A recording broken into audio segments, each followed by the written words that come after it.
Today marks 1 year since my family and I experienced our first comic book convention. It also marks 2 days since we wrapped up this year's VisionCon experience.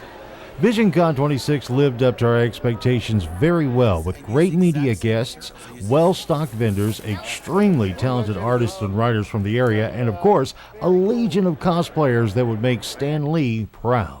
We had the opportunity to speak with many of the media guests, including my personal favorite, Brian Muir, and his charming wife, Lindsay.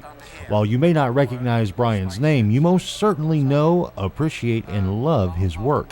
The biggest, of course, being the helmet worn by the most iconic bad guy in the history of film, Darth Vader.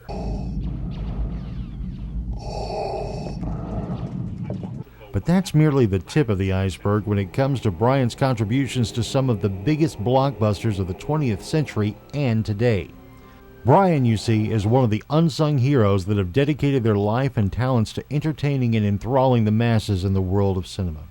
His list of credits look like an awesome Blu-ray collection: the Avengers original TV series, Raiders of the Lost Ark, Octopussy, Harry Potter and the Order of the Phoenix, Guardians of the Galaxy, and most recently Rogue One, a Star Wars story, but that's only a tiny fraction of the films he has helped bring to life.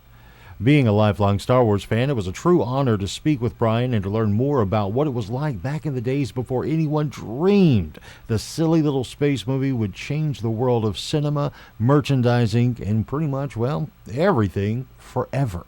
It was a year later when we went to see the crew showing.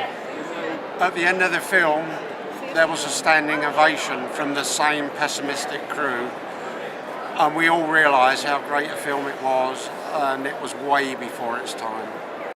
My respect for Brian grew even more as Brian ever so humbly shared the story of the massive workload he undertook to complete the sculpting of my most beloved childhood memories.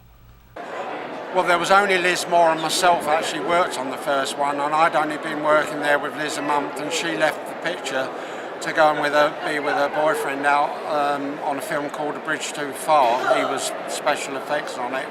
So I was the only one left then, so I worked 76 days without a day off. Because I had to do the whole of Vader, the Stormtrooper armour, the Death Star droid helmet, CZ3, and all the finishing work on C3PO. So I had a lot of work to do in that time. Another charming tale he shared that I find fascinating was of a small but fun detail that Brian created for the film Little Shop of Horrors. There, in the dentist scene, there was a picture of a dog on the wall with rotten teeth.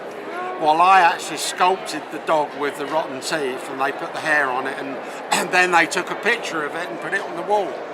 So you had to do the sculpt initially just to take the picture. Brian has 2 books available now collecting his memories in the film industry. I picked up In the Shadow of Vader at the show and highly recommend it. Brian's storytelling style is ever so humble and courteous, and his charm actually overshadows the shadow of Vader that he has lived in for 4 decades. Now I'm looking forward to getting his second collection of film memories, Beyond the Shadow, via his website, brianmuir.vadersculptor.com. The Force is with him. There's more about my chat with Brian and his lovely wife Lindsay, as well as more of our VisionCon experiences at my personal website, jimstoybox.com. Now, go play.